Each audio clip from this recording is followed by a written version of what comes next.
Bom dia, irmãos, a paz do Senhor. Paz do Senhor, amados.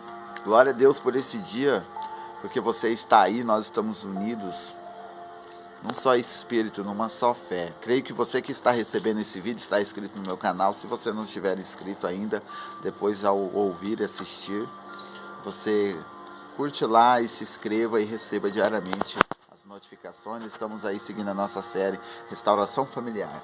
Eu, juntamente com a minha esposa, estamos aqui na nossa devocional da manhã e esperamos que essa palavra ela seja palavras de vida eterna para você, porque é dessa forma que ela está sendo lançada. Jesus, no Evangelho, escrito por João, no capítulo 15, versículo 17, ele diz: o meu Pai ainda está trabalhando, e eu também. Jesus ele está dizendo em que ele está em um propósito junto com o Pai. O Filho está junto com o Pai, em uma empreitada, em uma missão, em um objetivo. Ele está num firme propósito. Ele está no firme propósito de nos alinhar com a cruz. E a palavra hoje sobre o reino, ela vem nos posicionar como filhos. Eu gostaria que a minha esposa lesse. Ela irá ler a carta do profeta Joel e é muito importante a gente olhar, estudar e ler o livro de Joel. Estamos passando por dias difíceis. Estudando o contexto, o profeta, no capítulo 1, ele vai falar, Israel estava passando uma situação terrível por causa de uma praga de gafanhotos que havia consumido. E então o objetivo maior é ele trazer um posicionamento através das orações, através do jejum, através da consagração do povo, até mesmo das crianças, dos pais e dos filhos. Leia para nós, amor. Joel 1, versículo 1. A palavra do Senhor que veio a Joel, filho de Petuel. A palavra do Senhor que veio a Joel, filho de Petuel. Mostra uma direção de uma palavra, onde o Pai, ele é apresentado ali. Não fala de um ser qualquer. Todas as pessoas que tiveram história, onde Deus, ele trabalhou na sua descendência, onde Deus, ele começou um trabalho com o seu pai, com o seu avô, e depois chegou até essa pessoa, até esse personagem. A Bíblia vai relatar: fulano, filho de tal, filho de tal. Isso mostra uma fidelidade de Deus para com o seu povo.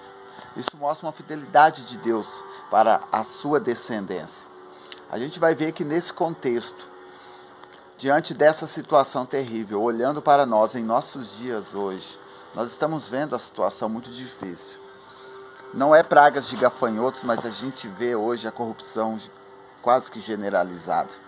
E existem muitos rumores de guerras, doenças, enfermidades, crises econômicas, famílias, casas, lares abalados por falta de amor. O amor de muitos esfriará. Jesus já havia dito isso. E Jesus, no Evangelho escrito por Mateus, no capítulo 24, ele fala a mesma coisa. Lê para nós o versículo 28 do capítulo 2, amor. Joel 2, versículo 28. Leia até o 30, 31. Olha só essa promessa.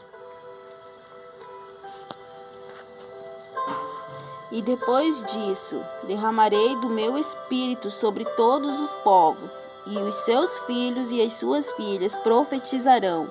Os velhos terão sonhos, os jovens terão visões. Até sobre os servos e as servas derramarei do meu espírito naqueles dias. Naqueles dias. Podemos trazer naqueles dias para os nossos dias. Deus, ele quer trazer uma unção sobre a sua vida, sobre a sua casa. Deus, ele quer trazer esse avivamento em meio ao seu povo. Mas tudo isso é pelo conhecimento da palavra. Pelo conhecimento da palavra. E é tempo, irmão, de nos posicionar para isso. Leia Joel 3,10, amor. Forjem os seus arados, fazendo deles espadas, e das suas foices façam lanças. Diga o fraco, sou um guerreiro. Em outras versões está dizendo: diga ao fraco, eu sou forte. Você precisa se ver assim diante dessa situação. Você precisa reconhecer que os profetas maiores, eles trabalharam por uma causa. Eles labutaram.